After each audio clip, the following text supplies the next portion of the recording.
ചില ആളുകൾ അള്ളാഹുവിനെ ആരാധിക്കുന്നു, പ്രാർത്ഥിക്കുന്നു, അള്ളാഹ്ക്ക് നേർച്ച കൊടുക്കുന്നു, അള്ളാഹിന്റെ പേര് സത്യം ചെയ്യുന്നു, ഒക്കെ ഉണ്ട്. പക്ഷെ മുഴുവൻ അള്ളാഹ്ക്കില്ല. കുറച്ച് കാര്യങ്ങളൊക്കെ വേറെല്ലാവർക്കും കൊടുക്കുന്നു. അങ്ങനെയും പറ്റൂല. അല അലില്ലാഹി ദീനുൽ ഖാലിസ്, കളങ്കമില്ലാത്ത കീഴ്വണക്കം അത് അള്ളാഹ് കൊടുക്കണം. ഒരു ചെറിയ കളങ്കം പോലും തൗഹീദിന്റെ രംഗത്ത് വരാൻ പറ്റൂല. എന്നിട്ട് പറയുന്നു ചില ആൾക്കാർ അള്ളാഹിനെ ആരാധിക്കുന്നതോടൊപ്പം വേറുള്ളവരെ വിളിച്ചു പ്രാർത്ഥിക്കും. അപ്പൊ എന്തിനാതെന്ന് ചോദിച്ചാൽ അവർ പറയും, അള്ളാഹുവിലേക്ക് നമ്മളെ ഒന്നും കൂടി അടുപ്പിച്ചു തരാൻ, നമുക്ക് ഏറ്റവും ഇഷ്ടപ്പെട്ട പ്രിയപ്പെട്ട അള്ളാഹുവിലേക്ക് നമ്മളെ കൊണ്ടെത്തിക്കുന്നവരെന്ന നിലയ്ക്ക് ചെറിയൊരു സ്നേഹവും ചെറിയൊരു ബന്ധവും അവരോടും കൂടെ ആയിക്കോട്ടെ എന്ന് സഹോദരങ്ങളെ ചില ആൾക്കാർ പറയും. ഇങ്ങനെയും ആവാൻ പറ്റില്ല. ഷഹാദത്ത് കലിമ ഉൾക്കൊണ്ട് നിഷ്കളങ്കമായി അള്ളാഹുവിന് വേണ്ടി സമർപ്പിക്കണം. പിന്നെ കാപഢ്യമില്ലാതെ എന്ത് പരീക്ഷണങ്ങൾ വന്നാലും തൗഹീദ് നടുകിട പിടിച്ചിരിക്കാതെ അങ്ങനെ ദേഹമാകെ പുഴുത്ത് സന്ദർശിക്കാൻ വരുന്നവന് വാസനയടിക്കുന്ന രൂപത്തിൽ കിടക്കാൻ എഴുന്നേൽക്കാൻ കഴിയണില്ല. കുടുംബങ്ങളും ആളുകളും ആകെ ചികിത്സിച്ച് ആകെ ആശയറ്റ് കിടക്കാണ്. അപ്പൊ ആരോ പറഞ്ഞതാ, ഒരു നൂല്, ഈ കറുത്ത നൂല്, ഇത് വലത്തെ കയ്യമ്മെ കുറിച്ചൊന്ന് കുടുക്കണ് കെട്ടിയാൽ അപ്പം തീരുന്നാണ്, എല്ലാ വിഷമാണ് തീരുന്നാണ്. പരീക്ഷണത്തിന്റെ മുൾമുനയിൽ കിടക്കുമ്പോൾ, എല്ലാ മെഡിക്കൽ സയൻസിന്റെ എല്ലാ വിഭാഗങ്ങളും പരീക്ഷിച്ച് കിടക്കുമ്പോൾ എന്താ ഇപ്പൊ അതുകൊണ്ട് വരുന്നതാണ് വരട്ടെ എന്ന് വിചാരിച്ചൊരു കെട്ടാൻ തയ്യാറായാൽ അവിടെ അവൻ ഷഹാദത്ത് കലിമ പഠിച്ചവനാണ്, ഉൾക്കൊള്ളവനാണ്. പക്ഷെ സത്യസന്ധമായി അത് നിലനിൽക്കുന്നിടത്ത് പരാജയപ്പെട്ടു, ശിർക്ക് വന്നു, പോവണ്ട്. മൻ അല്ലക തമീമതൻ ഫഖദ് അശ്റക. ഏലസ് കെട്ടിയാൽ അപ്പോൾ ഖൈറും ഷർറും തരാൻ അല്ലാഹു വല്ലാത്ത ഒരു വസ്തുവിനെ വരമേൽപ്പിക്കുന്നതോടുകൂടി അവന് ശിർക്ക് സംഭവിച്ചു പോയി. സഹോദരങ്ങളെ, വളരെ പ്രയാസമുള്ള ഒരു സംഗതിയാണെന്ന് ഞാൻ പറഞ്ഞു. നിഷ്കളങ്കമായി, നിസ്വാർത്ഥമായി, നിഷ്കപടമായി എന്ത് ചെയ്യണം? തൗഹീദിനെ ഉൾക്കൊള്ളണം എന്നാണ്. വമിനന്നാസി മൻ യഖൂലു ആമന്നാ ബില്ലാഹി വബിൽ യൗമിൽ ആഖിർ വമാ ഹും ബിമുഅ്മിനീൻ. ചില ആളുകളുണ്ട്, ഞങ്ങൾ വിശ്വസിച്ചു എന്നൊക്കെ അവർ പറയും. പക്ഷെ അവർക്ക് ശരിക്ക് വിശ്വാസമല്ല. യുഖാദിഊനല്ലാഹ വല്ലദീന ആമനൂ വമാ യഖ്ദഊന ഇല്ലാ അൻഫുസഹും വമാ യശ്കുറൂൻ. അവർ എന്താണ് യഥാർത്ഥത്തിൽ അവരെ തന്നെയാണ് വഞ്ചിക്കുന്നത്, അവരറിയുന്നില്ല എന്നാണ്. ശരിയായ വിശ്വാസമില്ലാത്ത കാപഢ്യത്തിന്റെ വിശ്വാസം അഭിനയിക്കുന്ന ആളുകൾ, അതും അള്ളാഹുവിന് പറ്റൂല. പിന്നെ 100% അള്ളാഹുവിനെ ആത്മാർത്ഥമായി സ്നേഹിക്കുക എന്നത് തൗഹീദിന്റെ ഭാഗമാണ്.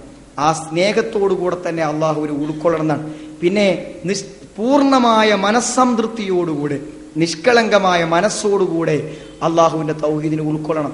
ഏകദേശം 8ഓളം നിബന്ധനകൾ ഷഹാദത്ത് കലിമ എങ്ങനെ ഉൾക്കൊള്ളണം എന്നതിന് പോലും പണ്ഡിതന്മാർ ഖുർആന്റെ അടിസ്ഥാനത്തിൽ എഴുതി വെച്ചിട്ടുണ്ട്. സഹോദരങ്ങളെ, ഞാനിത് പറഞ്ഞത് ഇതിന്റെ മഹത്വം മനസ്സിലാക്കി തരാനാണ്. പിന്നെ വിഷയത്തിലേക്ക് നമുക്ക് വരാം. ആളുകൾ നമ്മളോട് ചോദിക്കുന്നത്, എന്തിനാണ് നിങ്ങൾ ഷഹാദത്ത് കലിമ ചൊല്ലി പള്ളിക്ക് നിസ്കരിക്കാൻ പോണ നല്ല നല്ല മനുഷ്യന്മാരെ കാഫിറും മുശ്രിക്കൊക്കെ ആക്കിയിട്ട് നിങ്ങൾക്ക് എന്ത് കിട്ടാനാണ് എന്ന ആളുകൾ പലപ്പോഴും നമ്മോട് ചോദിക്കാറുണ്ട്.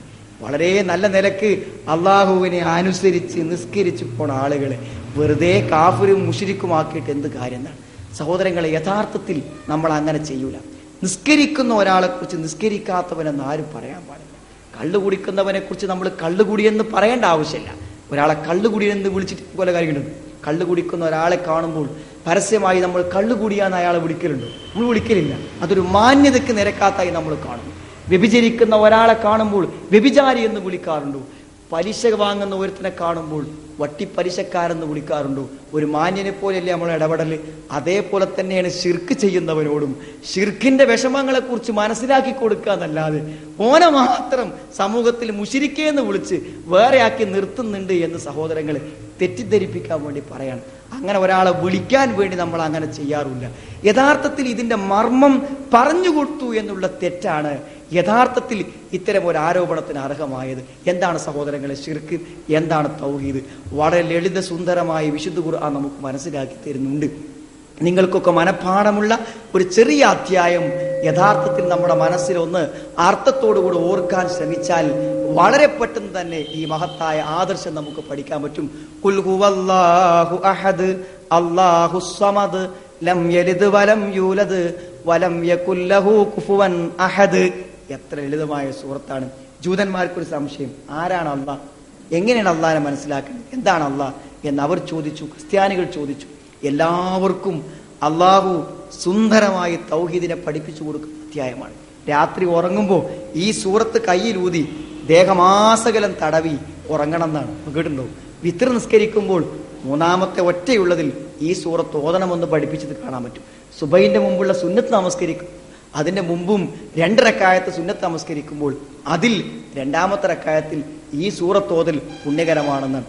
തവാഫ് കഴിഞ്ഞ് തവാഫ് പൂർത്തിയാക്കാൻ വേണ്ടി 2 റക്അത്ത് നമസ്കരിക്കും, അവിടെയും ഓതേണ്ട സൂറത്ത് ഇതാണ്. ഇങ്ങനെയൊക്കെ പല സന്ദർഭങ്ങളിൽ അള്ളാഹു ഇത് ഓതാൻ പറയുമ്പോൾ എന്താ പൈനാത്രയിൽ ഉള്ളതെന്നെങ്കിലും ചെറിയ നിലക്കൊന്ന് അന്വേഷിക്കേണ്ടിയിരുന്നു നമ്മൾ.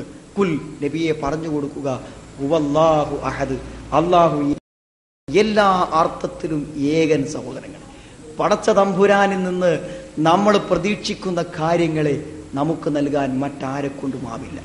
അതിന്റെ ചെറിയൊരു പങ്ക് പോലും മറ്റൊക്കെ അനുവദിച്ചു കൊടുക്കാൻ പറ്റില്ല.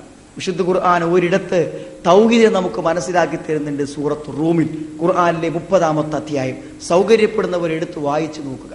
അതിൽ അള്ളാഹു പറയുന്നുണ്ട്, നിങ്ങളുടെ അടുക്കൽ ഒരു അടിമയുണ്ടെന്ന് വിചാരിക്കും. എത്ര സുന്ദരമായ ഉദാഹരണങ്ങൾ. അടിമണ്ട്, വീട്ടിലെ അടിമണ്ട്. ആ അടിമ നിങ്ങൾക്ക് ജോലി ചെയ്യാനും സേവനം ചെയ്യാനും വേണ്ടിയുള്ള ഒരു അടിമ. ആ അടിമ നിങ്ങളുടെ സ്വത്തിലും നിങ്ങളുടെ വീടിലൊക്കെ നിങ്ങളെപ്പോലെ അധികാരം പറഞ്ഞാൽ നിങ്ങളെ മനസ്സെന്തേ കാരണം? നിങ്ങളെപ്പോലെ അധികാരം പറയാൻ അയാൾ അവിടെ അടിമ